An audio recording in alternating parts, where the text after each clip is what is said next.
Open LTX Studio, then simply sign in using your Google account. Once you're in, you'll see different options: AI powered video, generate motion, generate images, blank storyboard, and create actor. Each one has a different use. But for this guide, let's focus on AI powered video. Click that and you'll be asked to input a concept.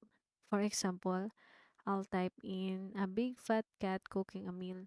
Click next and it will generate a storyline based on the concept.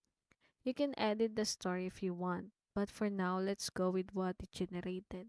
So once you're ready, just click next. Now you'll see the settings and cast page. Here you can preview the characters, adjust the size or scale on the sides, and even choose the video style like cinematic, vintage, and more.